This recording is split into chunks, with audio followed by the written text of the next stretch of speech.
하이닉스를 지금 막 기술을 넘어선다 이런 거는 사실 너무 지금 과한 기대고요.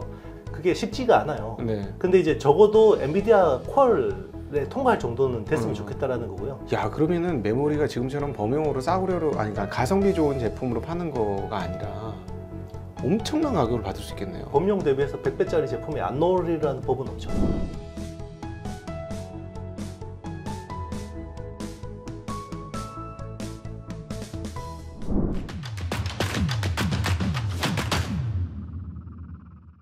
안녕하십니까, 증시각도TV 시청자 여러분, 투자자 여러분, 반갑습니다. 여러분이 기다리시는 분을 드디어 모셨습니다. 네. 뭐 다른 데에서도 워낙 뛰어나시지만 저희 증시각도TV에 오시면 훨씬 더 주옥 같은 이야기를 해주시는 IT의 신 이영수 대표님 모셨습니다. 대표님 어서 오십시오. 네, 안녕하십니까. 네, 안녕하십니까.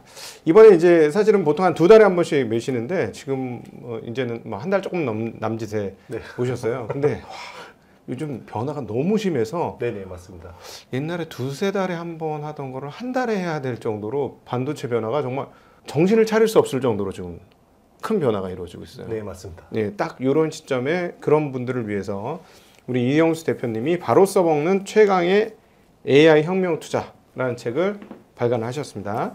근데 이 책을 읽으면서 정말 진짜 너무 많이 변한 거예요. 지금 보통 1년에 책 한 권을 새로 쓴다는 거는 사실은 말이 안 되는데 이게 말이 되는 상황이 너무 상황이 많이 변했습니다. 진짜. 제가 파트 1만 5번 갈아엎었습니다. 예. 그 쓰는데 바뀌는 거예요, 계속. 예. 그러니까 진짜 그러니까 쓰고 나면 이제 쓰는데 시간이 걸리니까 네. 쓰고 한 달 쓰면서 이제 한 달이 지나서 뒤쪽 중간쯤 적어놓으면 앞에 내용이 바뀌어 있어. 네네, 맞습니다. 지금 나중에 포기했어요, 그냥.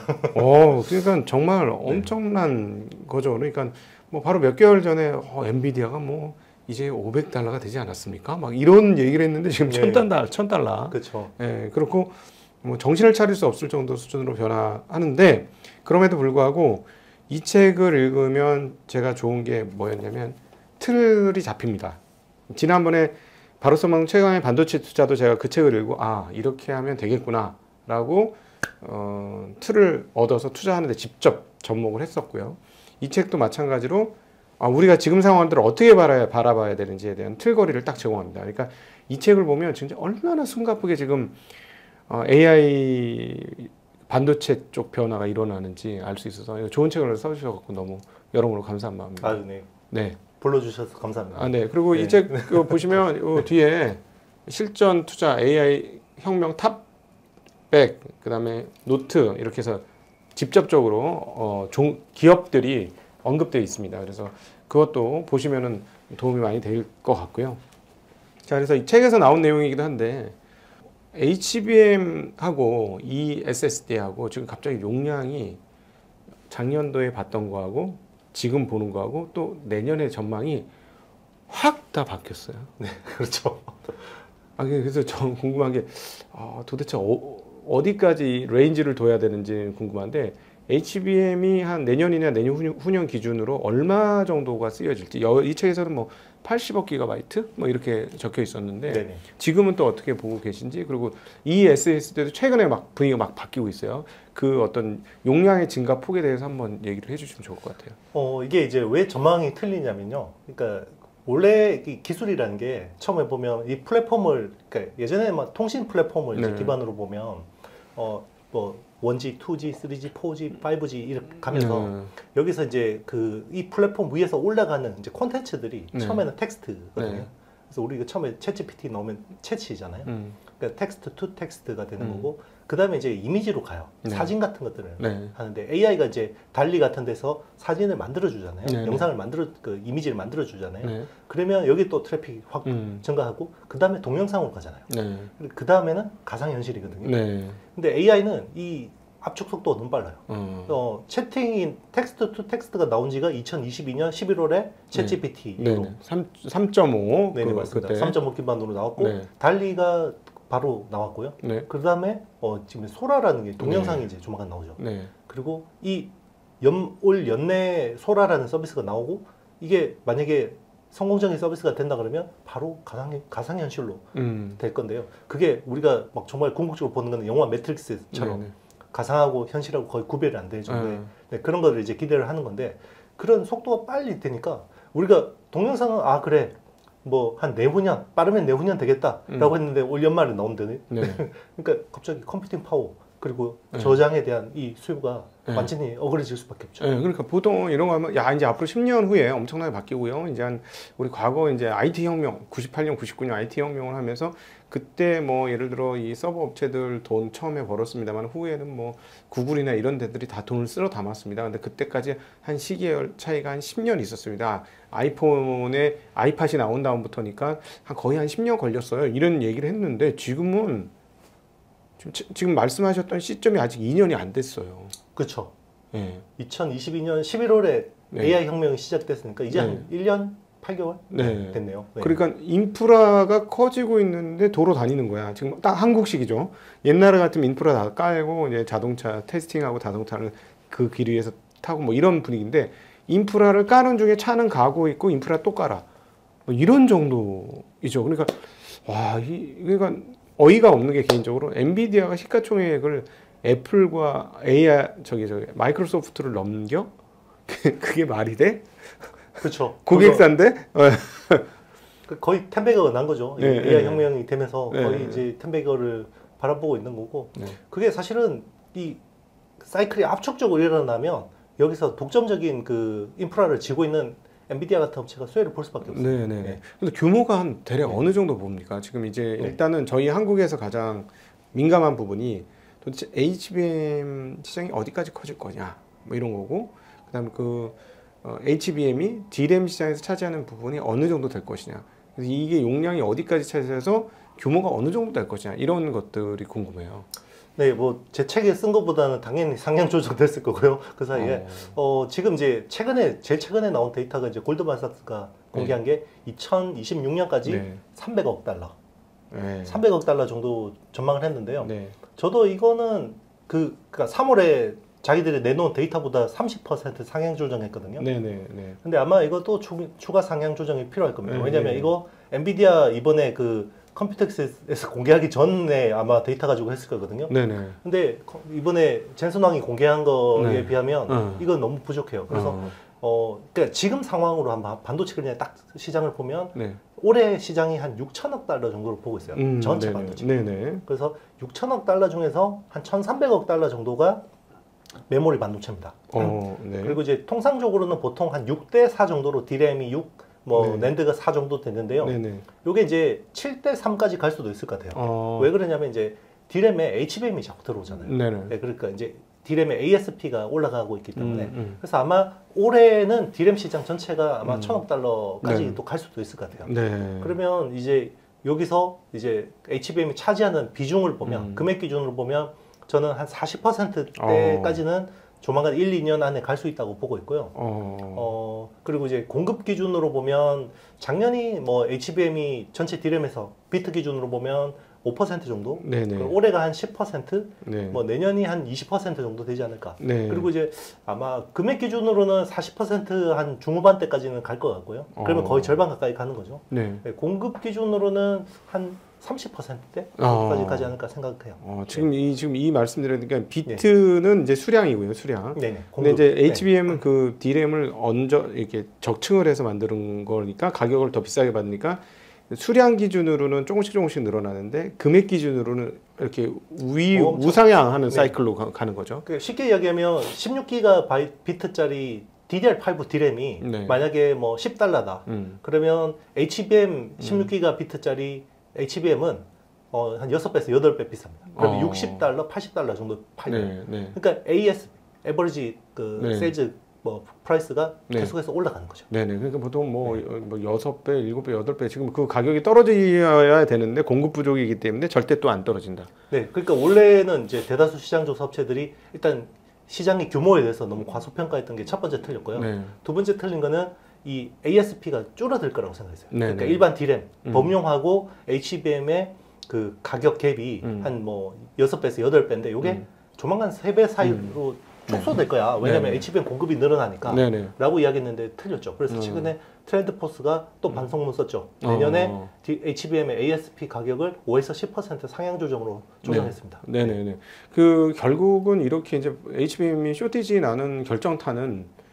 그 작년도에 D램 설비 증설을 안 했기 때문에 D램이 이제 원재료니까 D램 설비 증설을 안 했던 것이고 또 하나는 제일 큰 회사인 삼성전자가 이 시장에 못 진입을 하기 때문이다. 지금 오늘 이 영상을 찍는 바로 전날 엄청 핫한 이슈가 떴죠. 젠슨 왕이 테스트하고 있다. 네. 그냥 딱 그 얘기한 거예요. 테스트 중이다. 실패는 아니다. 그렇죠. 이렇게 얘기한 겁니다. 테스트 중이면 실패가 없죠. 네. 테스트가 끝나야 실패가 있는데. 성공도 아니고 실패도 아닌 거예요. 네, 맞습니다. 테스트 중인 거예요. 성공을 위해서 테스트 중인 이런 상황인데 네.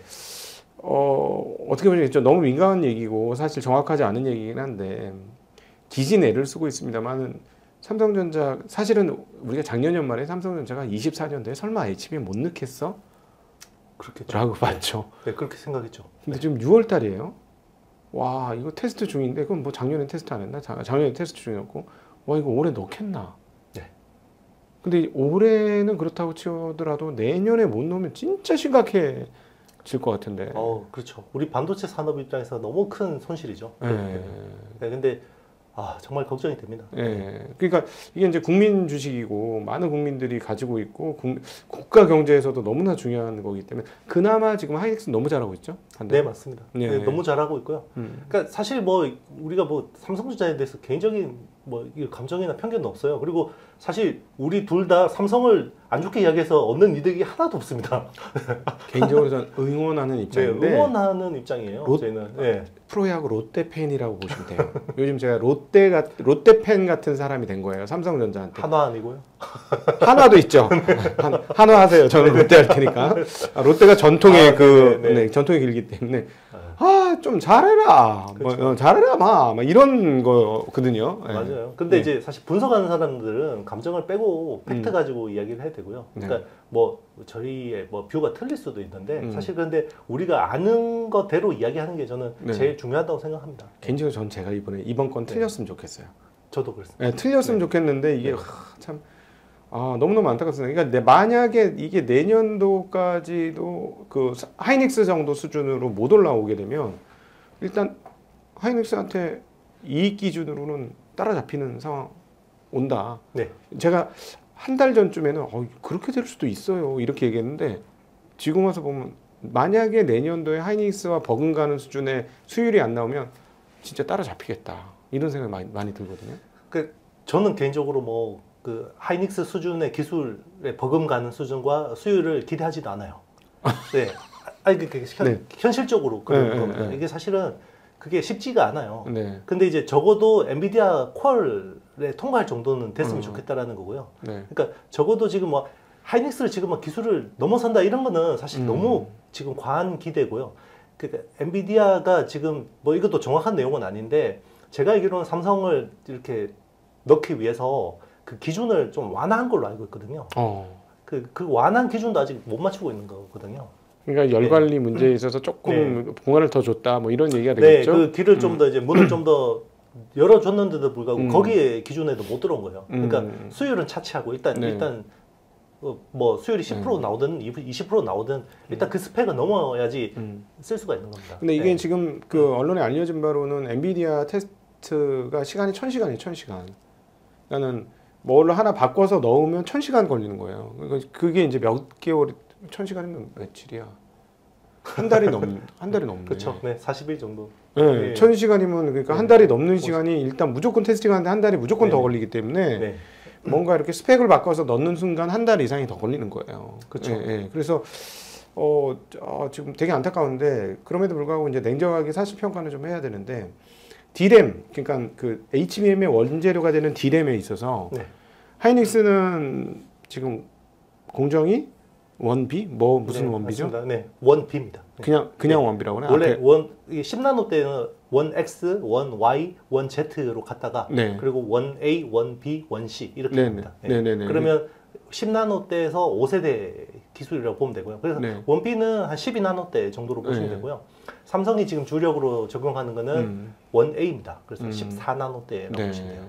그러면은 아무래도 미세화가 덜 됐다는 건 저희들 입장에서는 발열이 더 난다는 얘기 아니겠어요? 전성비가 떨어지는 거죠. 예, 전성비가 미세 공정에서 예, 미세가 돼야 사실은 요즘에는 뭐 2나노 뭐 이건 너무 얇기 때문에 전류가 새버리는 거고 10나노 때야 뭐 이렇게 미세 공정으로 갈수록 전류가 새지는 않고 전성비가 좋아지는 거니까 예, 그런 개념으로 보면은 그게 이제 12고 14면 전성비가 떨어진다는 얘기잖아요. 맞습니다. 아마 그럴 가능성이 높아요.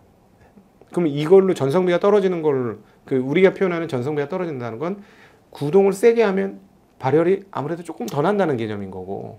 좀 많이 더 나겠죠. 네. 조금 더 나는 수준이 아니라. 근데 그거를 이제 8장으로 포개가지고 하면은 열 문제가 안 날 수가 없는 거고. 그러니까 이제 이게 정확한 이제 뭐 사실 이 원인은 뭐 현장에 있는 엔지니어 아니면 알 수 없겠지만 네. 일단은 그동안에는 우리가 너무 HBM 자체에만 기술이 부족해서 안 된다라고 생각하는데 사실은 그 D램 자체에서도 지금 설계 결함이라든지 어떤 공정에 대한 이슈들이 사실 있어요. 이렇게 업계에서 이제 계시는 분들한테 이야기를 좀 해보면 그런 쪽에도 지금 삼성이 사실 그렇게 매끈한 상황은 아닙니다. 이거는 그러지 않기를 바라고 이건 우리의 지금 들었던 모든 얘기들이 잘못되기를 지금 바라는 마음에서 얘기를 하게 되는데 만에 하나 그 패키징 문제가 아니라면 이거 좀 심각하죠. 패키징 문제라면 우리가 이제 계속 얘기하는 것처럼 그 TC 본더 그 소위 말하는 한 모 회사의 TC 본더 가지고 와서 마이크론하고 저기 SK 하이닉스가 패키징 잘했으니 삼성도 이제 그거 가지고 오고 뭐 그 H 회사도 이제 시간도 지났는데 뭐 물건 안 준다고 뭐 그럴 것 같지도 않고 이제 캐파 늘렸으니 팔아야 되니 한 모 회사에서부터 장비 끌고 와 TC 본더 갖고 와서 패키징 잘해가지고 납품을 하면 통과될 거라고 생각했던 게 지금까지의 기존의 생각이에요. 근데 만약에 지금 말씀하신 것처럼 1A, 1B의 그 어떤 스펙 차이와 발열 차이로 인해서 근원적으로 그 예를 들어 한모 회사의 TC 본도를 가지고 만들었는데 열이 안 잡혔다. 그럼 재앙이잖아요. 그렇죠. 그래도 이렇게 D램 자체가 떨어지더라도 그 한모 회사의 장비를 쓰는 게 낫겠죠. 그건 그렇겠죠. 네, 아무래도 거기서 좀 이제 열 성능을 좀 잡아주는 것들이 있으니까. 그러니까 안 쓰면 이건 무조건 안 좋은 거죠. 뭐 네. 표현하면 이런 거지. 뭐 예를 들어 쌀이 약간 쌀 품질이 어떤지 모르겠는데 솥이 좋으면 그렇죠. 뭐 이렇게 좀 커버할 수 있죠. 예, 커버가 되는 것처럼 뭐 그런 얘기잖아요. 그렇죠. 네. 맞습니다. 이제 근원적인 질문 딴 채널에서 하기 힘들지만 원래 쪽쪽 빨리고 가니까요. 그러면 네. 들을 수 없는 질문을 하니까. 근데 이거 잘못하면 우리 회사 잘리는데 진짜 이거 좀 너무 위험한 건 물어보지 마시고. 삼성이 왜 이렇게 됐냐는 거지. 왜 이렇게. 이게 뭐 1, 2년 된 이슈는 아닐 것 같아요. 그러니까 사실 저도 이거를 감지한 게 뭐 불과 얼마 안 됩니다. 저도 뭐 작년부터 좀 이상하다. 내가 알던 삼성이 아닌데 이런 느낌이 좀 들기 시작했고 왜냐면 저는 일단 그동안 한 18년 동안 반도체 산업을 받고 삼성이라는 회사를 봐왔어요. 네. 사실 뭐 삼성에 그래도 저 나름대로는 굉장히 그 많이 알고 있는 사람 중에 하나라고 생각하거든요. 네네. 그러니까 뭐 내부적이든 네네. 외부적이든 근데 이제 뭔가 이렇게 중량감 있는 인사, 특히나 부문장이나 사업부장 입에서 나온 이야기, 공언을 했어요. 네. 안 된 경우가 거의 없습니다. 어떻게든 되게 만드는 게 삼성이라는 조직이에요. 네. 그거는 사실 안 될 경우에 굉장히 후폭풍이 크기 때문에 그랬는데 네. 작년에 HBM 들어간다, 9월에. 9월에 들어갔다 네. 했어요. 네. 그건 경기현 사장이 공식 행사에서 네. 뭐 기자하고 대담하다가 그런 것도 아니고 행사에서 이야기를 했고 안 들어갔죠. 그리고 그 뒤에 안 들어가니까 작년 연말쯤 돼서 메모리 사업부장이 다시 한번 또 이야기했습니다. 들어갑니다. 네. 근데 들어가는 게 없는데? 들어갔지. 테스트 들어갔잖아. 그러니까 양산 들어갔다고 그랬어요. 양산. 그러니까 그 뉴스 다 찾아보면 나오니까 양산 들어갔습니다라고 이야기했어요. 근데 들어간 게 없는 거예요. 그게 이제 그럼 올해 들어서는 아무 이야기가 없었고 거의 이제 6개월이 진행되고 있는 거죠. 잠깐만. 양산 들어갔는데 퀄 테스트 못했으면 그 재고는 어떻게 할 거야? 만약에 양산이 진짜 들어갔으면 난리 났네. 많이 생산 안 했기를 바라는 거죠. 와, 그냥 많이 만들어놨는데 못 들어가 퀄 테스트 못했으면 이건 진짜 완전 뒤집어 쓰는 거 아니에요? 그냥 재고로 다 남는 거 아니에요? 그렇죠. 일반 디램은 딴 데 가서 팔아먹지. 그럼 이거 붙여놓은 거 다시 띄워가지고 팔 수도 없는 거고. 그렇죠. 와. 뭐 모디파이해서 다른 데다 팔 수 있으면 다행이고요. 네. 와. 뭐 그거는 지금 뭐 부차적인 걱정이고요. 사실은 그래서 사실 그 이제 젠슨 황이 얼마 전에 이제 어프로브드라고 했잖아요. 그럼 이제 들어가야 되잖아요. 어프로브드 됐으면. 그거는 이제 그 공식적인 건 아니었던 거죠. 립 서비스라고 이제 봐야 되는 거고. 지금 이제 돌이켜 보면 아니 나는 네. 그 어프로브가 그럼 도대체 어디서 나오고 그게 언론에 왜 돌았는지도 이해가 안 되는 거예요. 예, 그러니까 아니 왜 지금 양치기 소년을 스스로 자칭 지금 완전 양치기 소년이 된 거잖아요. 너무나 안타깝게. 그래서 이 양치기 소년이 된 과정을 만드는 이 삼성의 이 그 라인, 이 전체 라인은 정말 큰 반성을 해야 되고 경영진에 대해서는 이런 양치기 소년을 만든 이 구조에 대해서 어떤 식으로든지 뭔가 조치가 나와야 되는 거 아닌가 하는 진짜 우리 국내 주주를 대신해서 제가 감히 말씀을 드리고 싶습니다. 그렇게. 그래서 이례적으로 부문장 교체가 있지 않았을까요? 네. 5월에 뭐 이렇게 저는 이제 5월에 부문장 교체를 처음 봤습니다. 네. 네, 처음 봤고요. 네. 이제 삼성은 뭐 최근에 정말 이례적인 뭐 이변의 연속인데 네. 부문장 교체가 처음으로 일어났고요. 아마 그러면 연말에는 부문장하고 손발을 맞출 수 있는 뭐 또 임원 인사급들이 크게 또 인사가 나지 않을까 네. 싶어요. 그게 아니면 지금은 이제 오히려 더 위험합니다. 네. 뭐 또 인사가 소폭으로 났다 그러면 또 불안한 거예요. 근데 어쨌든 이건 인사가 났다는 거는 이제 그건 되게 좋은 시그널이라고 봐야 되겠죠. 그러니까 뭐 그동안 네 그렇죠. 뭐 되든 안 되든 어쨌든 뭔가 변화로도 기존 방식대로 안 됐으면 바꿔야 될 거 아닙니까? 네네. 네. 그걸 이제 기대하는 거죠. 네. 본부장한테. 네. 아 근데 그 저희들한테 막 이렇게 들리는 얘기로는 뭐 막 가만히 있으면 막 옆에서 얘기해줘요. 막 여기저기서 막 삼성 다니는 사람도 그렇고 막 얘기를 해주는데 뭐 삼성 다니는 사람이 한두 명이 아니니까 그쵸. 네, 여러 사람 막 얘기를 해주는데 기술자들이 많이 이탈했다라는 얘기들이 많이 있던데 혹시 그런 얘기 들어보셨어요? 네, 뭐 많이 듣고 있죠. 네. 왜냐면 기본적으로 이제 암묵적으로 그동안 이제 삼성이 삼성 그러니까 동급 엔지니어라고 하면 SK 하이닉스하고 삼성에 만약에 뭐 같은 선임급이다 그러면 어떻게든 삼성이 좀 더 높았어요. 그런데 이제 그게 뒤집어진 거죠. 뭐가 높았는데 임금? 네, 아니, 그 급여. 그러니까 급여, 왜냐하면 네. 삼성은 연말에 PSPI라는 게 나오잖아요. 네네. 그걸로 어떻게든 맞춰줬어요. 그래서 연말 성과급. 네, 맞습니다. 하이닉스보다 이제 높게 해줬는데 이제 인센티브가 빵이 나왔죠 이번에. 그러니까 이제 그 하이닉스보다 오히려 그 급여가 떨어진 거죠. 야 그러면 MZ 세대 80년대 이후 죄송합니다만 80년대 이후 세대는 그 계산이 정확해가지고 네. 엉덩이 들썩들썩 하겠는데 또? 그럴 수밖에 없죠. 네. 그러니까 이제 일단 사기가 떨어지죠. 네. 엔지니어들 사기가 떨어지고 그런데 이제 뭐 이번 뭐 노조의 의견이긴 합니다만은 이제 이거 HBM 의사결정 잘못한 사람은 뭐 수백억 퇴직금 받아가고 그러니까 이제 막 화가 나는 거죠. 그래서 노조 가입률이요 진짜 급등했어요. 원래 뭐 한 8,000명 이 정도로 되다가 지금은 전체 국내 사업장의 20%까지 네. 세상에나 노조 가입률이 네 그렇게 그러니까 삼성에서 노조쟁이가 일어난다는 건 좀 거의 처음 봤죠. 그러니까 처음 봤어요. 저는 처음 봤어요. 네. 원래 네. 무노조 경영 그러니까 네. 무노조 경영이라는 게 뭐 이제 노조 이런 거 뭐 탄압 이런 것도 뭐 어떻게 보면 뭐 있을 수도 있는데 그거보다는 생길 필요가 없게 잘해줘라는 게 이제 네. 사실 선대 회장들의 네. 그 경영 철학이었거든요. 네, 그리고 뭐 자기들이 이제 아젠다를 잘 만들어서 그걸 잘 끌고 가고 그럴 테니까 이걸 잘 쫓아와서 좋은 성과를 만들면 우리는 리턴을 많이 해주니 노조가 뭐가 필요하냐 뭐 이런 개념이었던 거죠. 맞습니다. 네, 그것마저도 지금 흔들리고 있는 상황이라서 진짜 여러모로 안타깝습니다. 저희들이 옆에서 이제 투자자로서 바라는 것은 훌륭한 기술자들이 훌륭한 정확한 위치에 포진되는 것, 그리고 자원 배분이 잘 되는 것, 이것들을 진짜 간절한 마음으로 좀 기원을 하는 입장입니다. 그게 정말 필요할 것 같아요. 맞아요. 이게 뭐 그 외부적으로 뭔가 나타나는 거는 내부적으로 뭔가 고질적인 문제들이 있다라는 거고요. 이제 그런 것들을 좀 이제 개선할 거라고 이제 좀 기대를 하는 거죠. 이제 뭐 주주 입장에서 대한민국 국민 입장에서 네네. 왜냐하면 이게 요즘에 뭐 진짜 외신들이나 어떤 뭐 뉴스도 많이 나오지만 우리 칩4라고 했는데 네. 지금 보면 미국하고 대만하고 일본의 반도체 협력은 굉장히 공고해지는데 네. 약간 우리가 소외된 느낌들이 계속 들고 있잖아요. 거기서 사실 저는 본질적인 문제는 삼성이 못했어라고 생각하거든요. 삼성이 파운드리 쪽이나 어드밴스드 패키징 쪽에서 TSMC하고 뭐 조금만 이렇게 될 정도만 됐어도 사실 우리의 발언권은 훨씬 더 컸을 거예요. 사실은 그 뭐랄까 그 한 10년 정도의 어떤 시기열로 보면 국가의 대운이 열린 상황 아닙니까? 이번 AI는 맞습니다. 한국 입장에서는 그렇죠. 전 세계 어떤 나라도 한국처럼 유리한 입장에 있었던 나라가 없는 거잖아요. 삼성의 최고 유리한 기술이었죠. 네. 이 AI라는 것 자체가. 네. 왜냐면 삼성은 다 가지고 있어요. 네. 파운드리도 있고 메모리도 있고 주문형 메모리도 있고 어드밴스드 패키징도 있고 네. 그리고 이걸 적용할 어플리케이션 세트도 있죠. 네. 그냥 하면 되는데 네. 그 중에 한 개도 안 되고 있는 거잖아요. 한 개도. 파운드리하고 어드밴스드 패키징하고 HBM하고 이게 한 개도 안 되고 있는 거예요. 예. 그러니까 요게 한 개만 잡으면 그냥 10만 전자 뚫는 건데. 네, 그렇죠. 그렇죠. 왜냐면 뭐 가격이 비싼 것도 아니고 오른 것도 하나도 없기 때문에 맞습니다.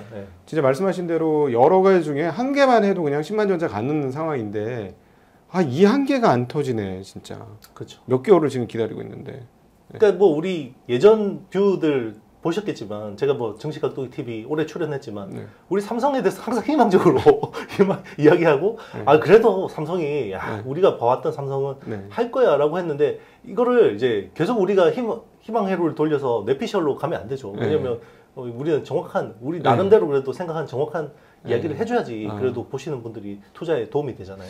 이게 사실은 그 지금 이렇게 안타깝게 생각하는 것 중에 하나가 우리 그 카이스트의 그 HBM의 아버지라고 이제 유튜브에서 이제 이름이 돌고 있는 김종호 박사님이 했던 얘기 중에 귀에 빡 박힌 게 있는데 뭐라고 얘기하셨냐면 메모리가 이 HBM AI 시장에서 너무나 중요하기 때문에 메모리 중심으로 반도체 칩 생태계를 구성할 수 있다.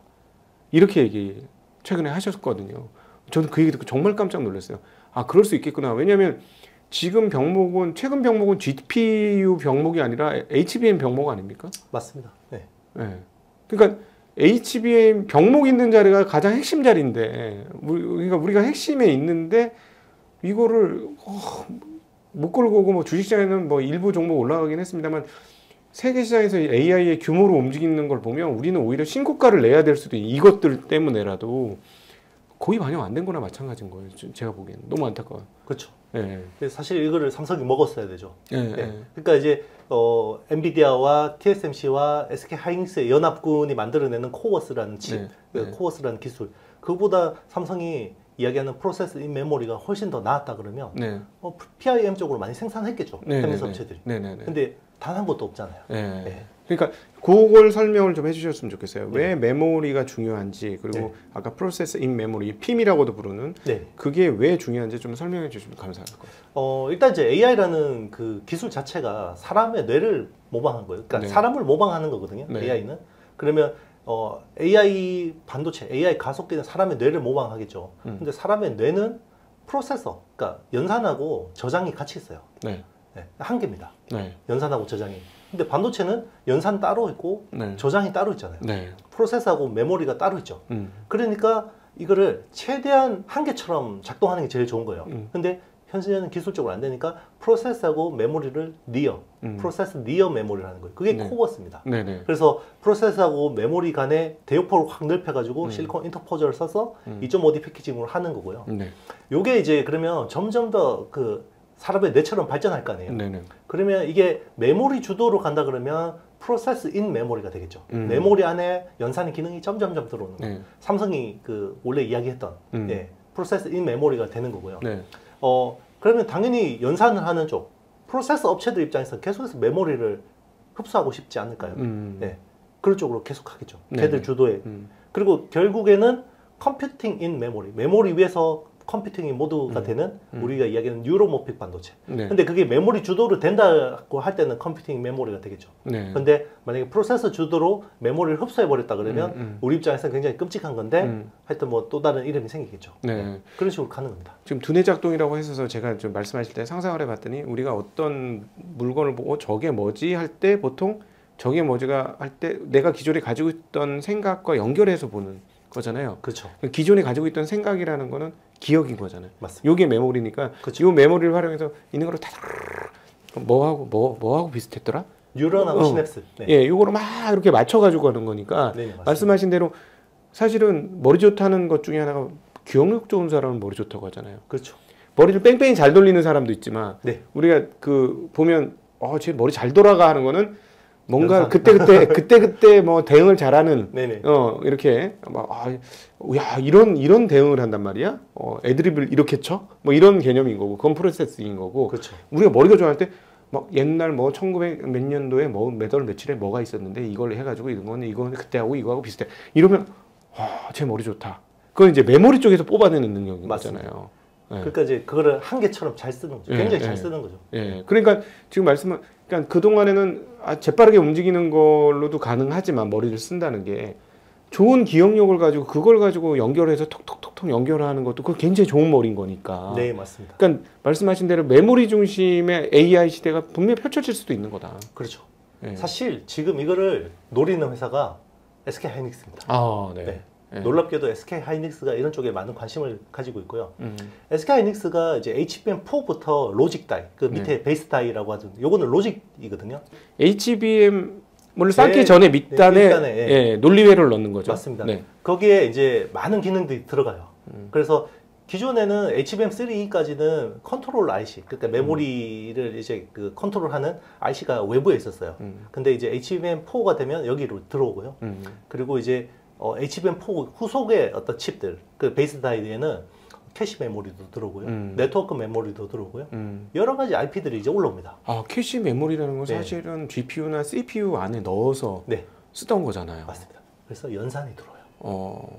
근데 이제 이거를 뭐 HBM이라는 거는 스페셜티고 커스터마이징 제품이기 때문에 고객이 원할 경우에는 이제 제공을 해주는 거예요.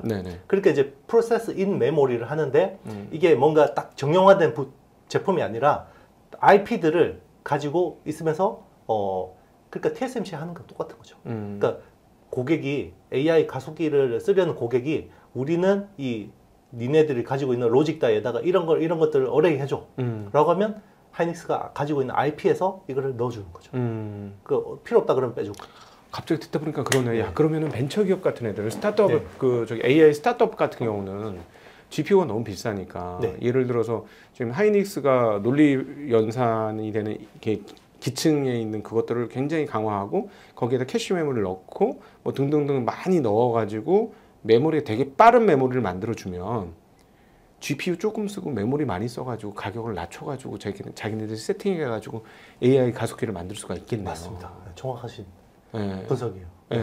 그런 식의 제품 구성이 가능해지는 거예요. 그러니까 그 벤처 기업은 자기들의 핵심 알고리즘만 개발하고요. 나머지는 이런 식으로 그냥 턴키처럼 맡길 수도 있죠. 그러니까 만약에 HBM 쪽에서 연산이 많이 붙어가지고 이게 요 웬만한 거 가벼운 건 지가 알아서 다 해. 이렇게 되면은 GPU와 CPU 성능을 최고로 안 갖고 가더라도 갈 수 있는 거고. 맞습니다. 그러니까 야, 이게 지금 들어보니까 정말 엄청난 일인데 지금 엔비디아의 그 능력을 메모리가 장착을 할 수도 있는 상황인 거네. 그러니까 어떻게 보면. 엔비디아가 안 불편하게 조금씩 가져올 수 있는 거죠. 그렇지. 불편하면 안 됩니다. 근데 불편해도 지금 방법은 없잖아요. 해줄 그렇죠. 데가 없잖아요. 네, 맞습니다. 그러니까 이제 왜냐하면 HBM이라는 게 사실 지금은 스페셜티라고 하지만 범용하고 주문형이 약간 중간 정도에 있다고 볼 수가 있거든요. 근데 이게 점점 더 주문형으로 갈 거예요. 더 이제 이게 HBM4, HBM4E가 되면 훨씬 더 주문형으로 갈 거고요. 그리고 뭐 이제는 용량도 훨씬 더 이제 많이 쓰게 되고 동영상이나 이런 것들을 하게 되면 그리고 그런 컨트롤 IC 기술 자체가 굉장히 고도화돼야 됩니다. 기존 것보다 훨씬 더 이제 난이도가 높아지거든요. 그러면 하이닉스가 설계의 영역, IP의 영역에서 많은 부분을 가져올 수밖에 없어요. 그게 그렇게 해야지 메모리 파운드리가 가능해지는 겁니다. 야, 그러면은 메모리가 지금처럼 범용으로 싸구려로 아니 그러니까 가성비 좋은 제품으로 파는 거가 아니라 엄청난 가격을 받을 수 있겠네요. 범용 대비해서 100배짜리 제품이 안 나오리라는 법은 없죠. 그러니까 그럴 수 있겠네요. 그러니까 우리가 그 D램 이렇게 조그만 거 PC에 꼽는 거 그거 뭐 한 20만 원 주고 사던 게 2천만 원짜리가 될 수도 있겠네. 그렇죠. 우리가 그래픽 그 GPU가 지금 이게 3만 불짜리 나올지 누가 생각하고 났습니까? 그렇죠. 그거잖아요. 하이닉스라고 못하라는 법은 없죠. 근데 이제 그런 것들을 그런 로직 칩을 문제는 생산이에요. 삼성은 저기 SK 하이닉스는 파운드리 라인이 없죠. 있기는 있는데 레거시밖에 없죠. SK 하이닉스 시스템 IC라는 회사가 있는데 거기는 8인치 웨이퍼가 대부분이고 삼성처럼 선단 공정이 없어요. 3나노, 4나노가 없거든요. 근데 지금 이야기하는 이 정도는 HBM4부터는 7나노 핀팻 공정을 써야 돼요. 그리고 그 다음 버전은 아마 5나노로 가야겠죠. 그러면 TSMC한테 팹을 맡길 수밖에 없어요. 메모리는 직접 하더라도 옛날에 시스템 반도체 업체는 팔았죠.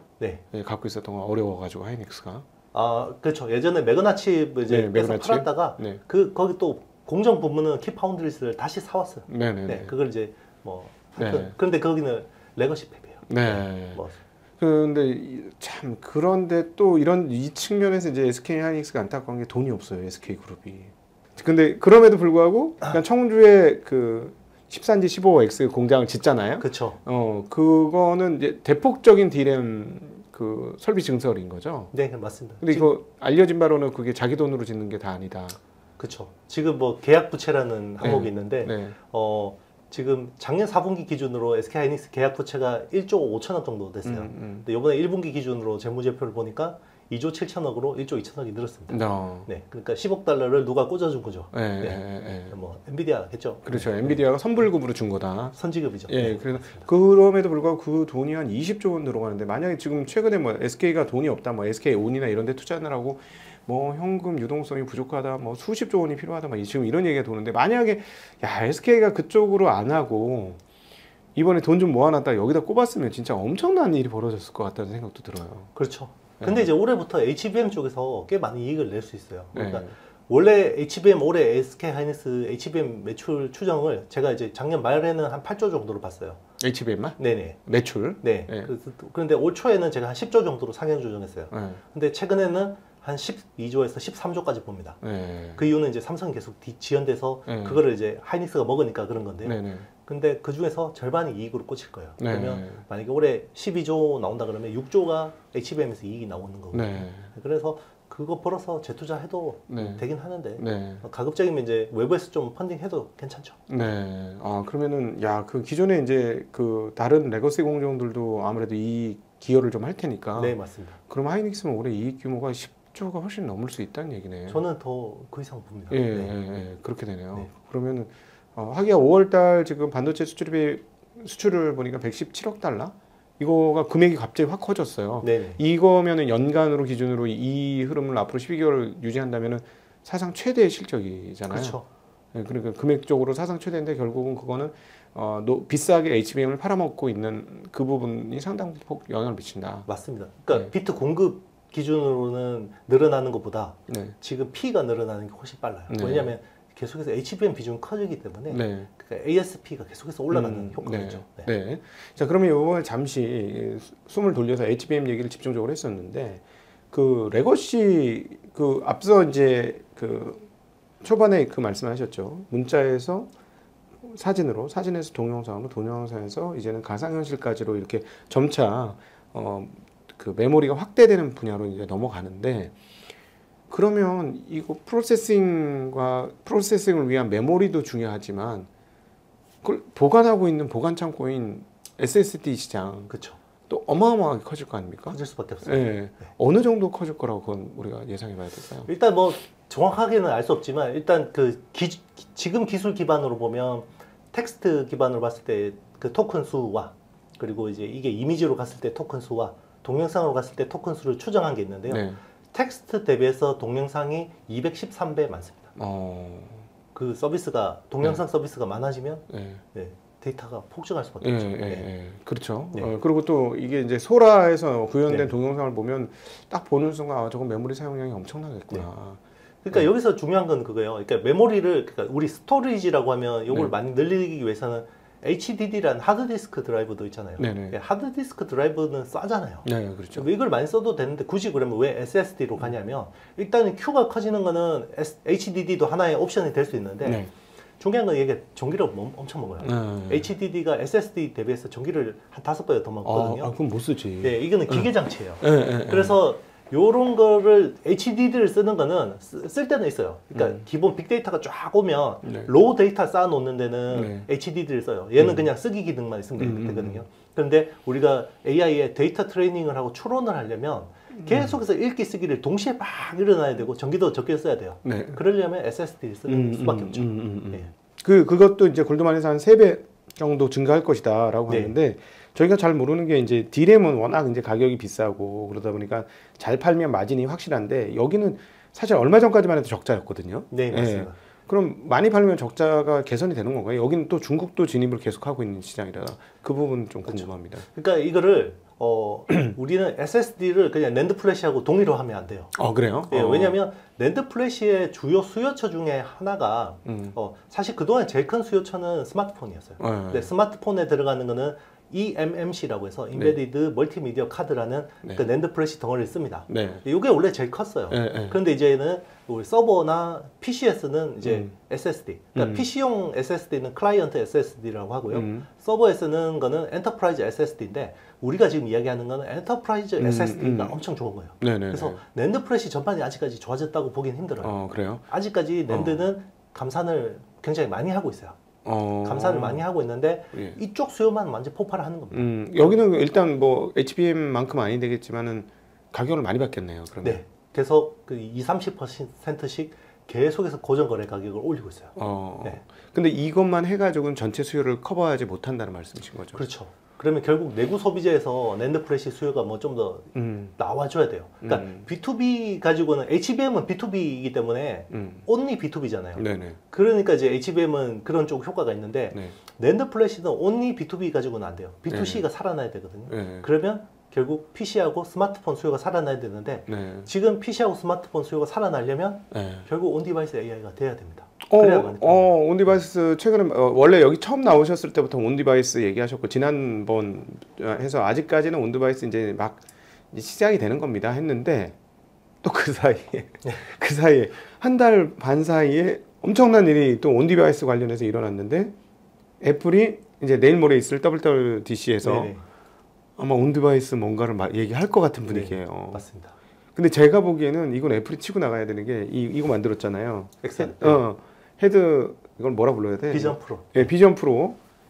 저는 이거 힘든 컴퓨터라고 얘기하는데 이거 제대로 하려면 당연히 시리의 능력이 확실히 좋아져야 되고 맞습니다. 음성 입력과 동작 입력이 가능해지려면 이 AI 쪽이 반드시 필요한 것 같아요. 제가 보기에는.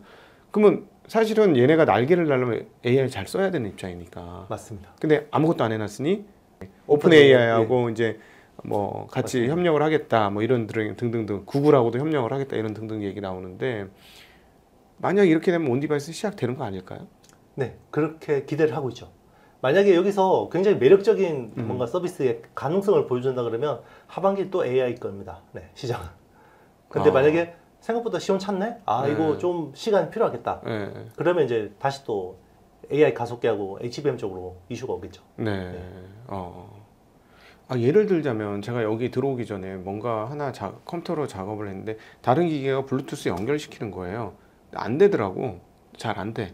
핸드폰하고. 근데 이거를 얘가 AI 잘 되면 야 이거하고 잘 너 빨리 연결해. 말하는데 얘가 딱 해줘.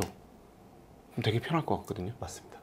그런 것들이. 그게 에이전트 AI라는 개념이에요. 네. 네. 그게 되면 이제 엄청난 효용이 높아지는 거죠. 네. 그러려면 당연히 AP의 성능과 그 다음에 메모리의 성능과 메모리의 총량 네. 엄청나게 올라가는 거죠. 맞습니다. 그리고 온 디바이스 AI라는 건 통신 끊겨도 돼야 되잖아요. 기본적으로 낸드 플래시에다가 그 스토리지에다가 프로그램을 저장해놔야 돼요. 그래서 스토리지 수요가 늘어날 수밖에 없어요.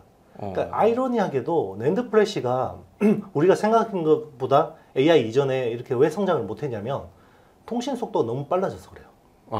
예전에는 통신 속도가 느리니까 내 기기의 데이터 스토리지를 256이나 512 같은 걸 막 썼잖아요. 그렇죠. 맞아. 네. 막 왜냐면은 그 아이폰 같은 경우는 512로 가면 가격이 수십만 원 올라가고 그렇죠. 1테라로 가면 진짜 넘사벽처럼 가격이 많이 올라가요. 맞습니다. 그럴 거면 뭐 한 달에 10,000원 주고 뭐 그쵸. 그냥 그 클라우드 쓰지 뭐 이렇게 된 그쵸. 거거든요. 네. 그러니까 이제 통신 속도가 너무 빠르니까 마치 내 스토리지에 있는 것만큼 그냥 쓸 수 있기 때문에 네. 굳이 그 스토리지를 키우는 것보다 그냥 내가 한 달에 뭐 10,000원씩 내지 이거였거든요. 네. 근데 온 디바이스 AI는 무조건 깔아야 돼요.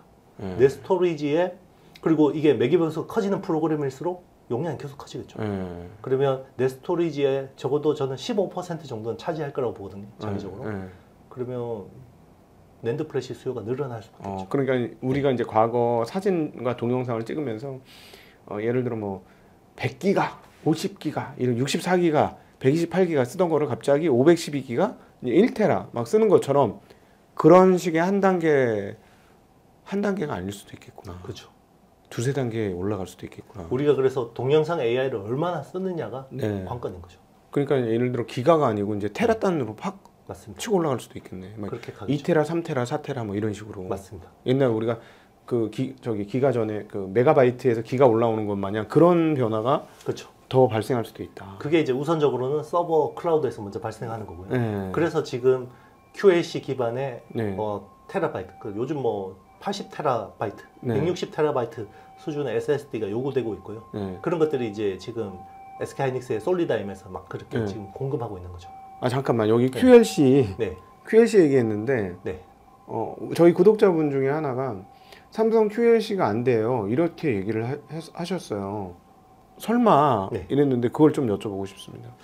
이게 이제 원래 낸드 플래시라는 게 네. 원래는 플로팅 게이트 방식으로 이제 그 기술이 계속해서 발전을 해왔어요. 네. 근데 플로팅 게이트는 예전에 2D잖아요. 네. 그러니까 예전에 낸드도 2차원이었거든요. 그래서 그 계속해서 선단 공정을 높이는 쪽으로 갔어요. 네. 그래서 뭐 19나노, 뭐 17나노 이런 식으로 왔는데 네.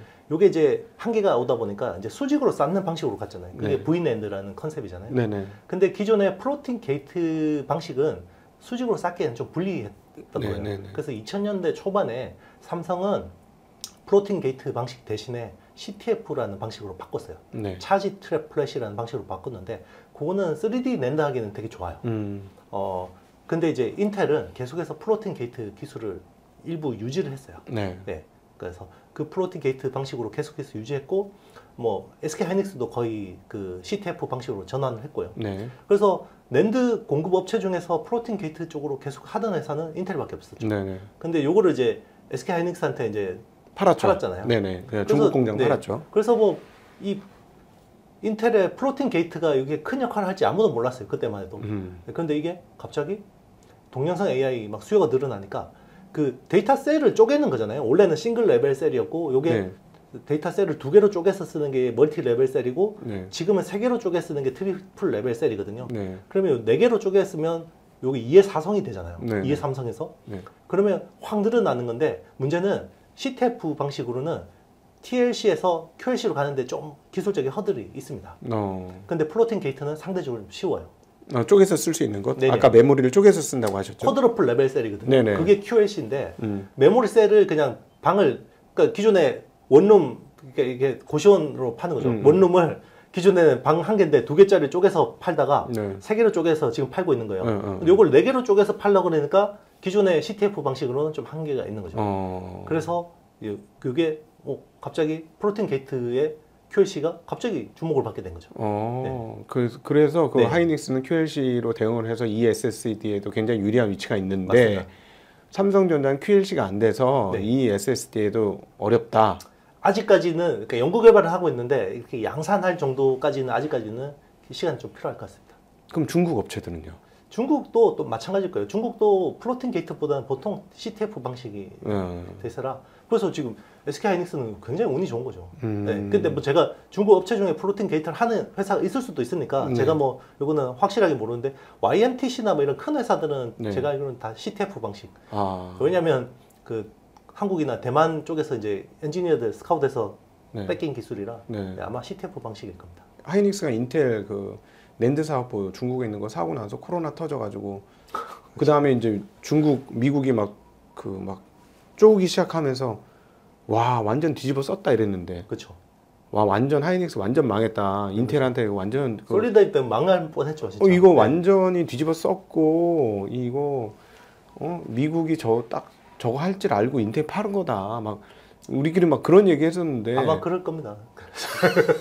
그런데 이제 그 뭐 인텔 네. 팔 때는 이렇게 AI 혁명이 올지 몰랐으니까. 그러니까 네. 야 세상 모르는 일이야 그럼 그런 그러니까 거 보면 운이 좋은 거죠. 하이닉스가 굉장히 운이 좋은 거죠.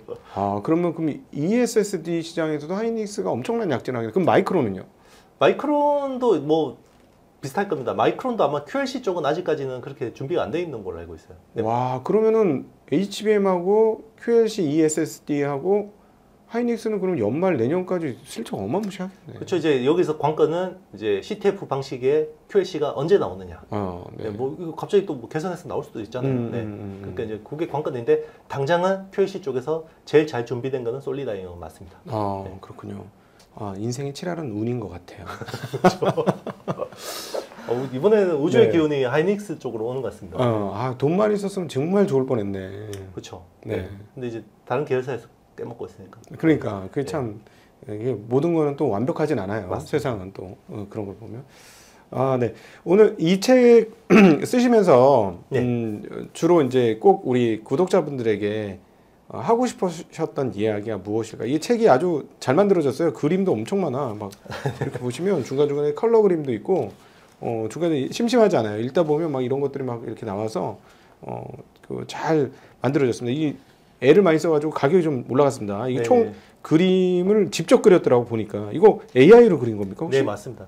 달리 가지고 그렸어요. 아 그렇구나. 예. 그러니까 이거를 보통 책에서 없는데 막 보는데 어디서 갖고 온 건 아닌데 새로 생성된 그림 같은데 결국 AI 책이라서 AI에서 그림을 그려가지고 맞습니다. 그래서 뭐 부득이하게 올 컬러로 했고요. 네. 그러니까 사실 지난 책이 바로 써먹는 최강의 반도체 투자가 생각보다 많이 팔렸어요. 이게 네. 반도체 책인데 네. 그런데 이제 반도체 책 그 역사상 거의 그 최상위로 많이 팔리지 않았습니까? 뭐 네. 한 15,000부가 네. 이제 팔렸는데 굉장히 많이 팔린 거긴 한데 네. 근데 이제 이 책을 그 우리 그 업자분들이 되게 좋아하셨어요. 우리 형님 같이 네. 아 재밌었어요. 전문 지식이 네. 꽤 있는 분들은 굉장히 네. 좋다고 그러는데 일반인들이 보기에는 이게 너무 어렵다. 이게 허들이. 네. 그래서 이번 책은 제가 최대한 쉽게 쓰려고 좀 많이 고민을 했고요. 그래서 네. 약간 그래서 이전 책의 인사이트를 생각하시는 분들은 조금 이제 실망하시는 분들도 있고 네. 그런데 이제 최대한 그래도 쉽게 많이 넣으려고 했고 네. 그래서 이제 그림도 많이 넣고 네. 올 컬러로 했고 그리고 이제 이게 책이 두꺼우면 무거워요. 네. 네. 그래서 이거 재질을 네. 두꺼운데 그 가벼운 재질로 어. 하다 보니까 여기 제조 단가가 좀 올라갔습니다. 그렇습니다. 네. 그래서 근데 뭐 어쨌든 뭐 주식 투자 한 개 잘하면 충분히 뭐 리턴을 받을 수 있는 네네. 거기 때문에 여기에 보면 기업들이 여러 개 나오거든요. 요거 내가 투자하는 기업도 나오네. 그러니까 네. AI라는 혁명은요. 네. 사실 미국 빅테크 중심의 혁명이에요. 네. 그래서 사실은 미국 주식 내용이 절반 이상 들어가 있고요. 음. 그래서 이번 AI 혁명 사이클을 온전하게 누리려면 저는 미국 주식 비중은 가져가야 된다고 생각하거든요. 네네네. 그리고 이게 또 AI는 데이터 많은 선도업체한테 유리해요. 네. 그래서 다시 한번 이 선도업체들이 어떤 기술, 요소 기술을 가지고 있는 회사들이 어떻게 진행이 되는지 그런 것들도 네. 좀 한번 이 책을 쭉 보면 감을 또 네. 익히실 수 있을 것 같습니다. 이게 그 한 챕터마다 뒤에 이렇게 빨간색으로 해가지고 기업들에 대한 이야기들이 있어요. 그래서 그 투자를 반도체 좀 하고 싶으신 분들은 읽어보시는 게 좋을 것 같아요. 여기서 고르시면 될 거거든요. 제가 보기에는 뭐 여기 이것도 종목이 한두 종목이 아니고 기업이 한두 개가 아니고 요약본에 이제 네. 그 별책 부록으로 이제 102개더라고요. 제가 네, 다 네. 보니까 102개 기업에 대해서 이제 요걸 또 요약본으로 단행본도 있습니다. 네네네. 네. 소위 말하는 그 선수 또는 저희 같은 업자들이 우리 이영수 대표님을 굉장히 많이 찾습니다. 예, 굉장히 많이 찾고 제가 이제 실전적으로 반도체나 이 IT 투자를 굉장히 많이 하시는 분들 몇몇 알고 있는데 그분들이 이영수 대표님 영상을 꼭 찾아서 보세요. 네, 영광입니다. 그래서 여러분들 중에서도 투자를 고려하시는 분은 바로 이렇게 투자에 대한 가이드가 나와 있으니까 읽으시면 분명히 도움이 됩니다. 저도 뭐 이전 책을 통해서 개인적으로 올해 그래서 제가 식사는 당연히 사야 됩니다. 네, 감사합니다. 항상 네. 맛있는 거 사주십니다. 네. 또 끝으로 하시고 네네. 그래서 이 AI 혁명이라는 게 사실 10년 이상의 사이클이고요. 그리고 세상을 엄청 많이 바꿔 놓을 거예요. 네. 그리고 여기에 편승하는 사람, 우리처럼 이걸 활용하는 사람과 이걸 외면하는 사람 간의 격차가 엄청나게 벌어지거든요. 그래서 저는 이게 국가 간, 그리고 기업 간, 개인 간 격차를 엄청나게 만들어낼 텐데 적어도 이 영상을 보시는 분들은 여기서 이걸 외면하지 말고 이 흐름에 지금이라도 좀 올라타려는 노력을 하셨으면 좋겠습니다. 네, 맞습니다. 그래서 일부러라도 여러 가지 이제 AI들이 있어요. 오픈 AI에서 만든 챗 GPT도 있고, 그 다음에 제미나이도 있고, 퍼플렉스티도 있고 등등이 있는데 써먹어 보시면은 도움이 분명히 되시니까 자꾸 써보셔야 세상이 어떻게 변화간다 하는 걸 좀 이해하시는 데 도움이 되실 것 같습니다. 자, 오늘 우리 이영수 IT의 신 모시고 최강의 AI 혁명 투자라는 책을 근거로 삼성전자와 하이닉스에 대한 이야기를 좀 집중적으로 해보았습니다. 워낙 한국 기업이고 한국의 중요한 기업이고 많은 분들이 투자를 하고 계신 기업이라서 저희 이제 솔직한 속내를 얘기했고 저희들의 바람은 안 되기를 바라는 게 아니라 제발 좀 잘 되라. 그래야 우리나라 전체가 좋아지는 입장이기 때문에 그런 바람을 담아서 격려 차원과 그다음에 일종의 저 약간 네, 쓴소리를 네. 네, 잘하라는 의미로 쓴소리를 좀 한 거니까 맞습니다. 뭐 투자자 이미 주주분들 중에서는 저희 방송을 들으시면서 좀 기분이 나쁘실 수도 있는데 제가 좀 모시고 있는 분들도 삼성전자 주주들이 압도적으로 많습니다. 그래서 그분들을 대신해서 답답한 마음을 토로한 거라고 좀 이해를 해주시면 감사할 것 같습니다. 오늘 귀한 시간 만들어주신 이영수 대표님과 함께 해주신 모든 시청자분들께도 감사 인사 드리겠습니다. 인사드립니다. 고맙습니다.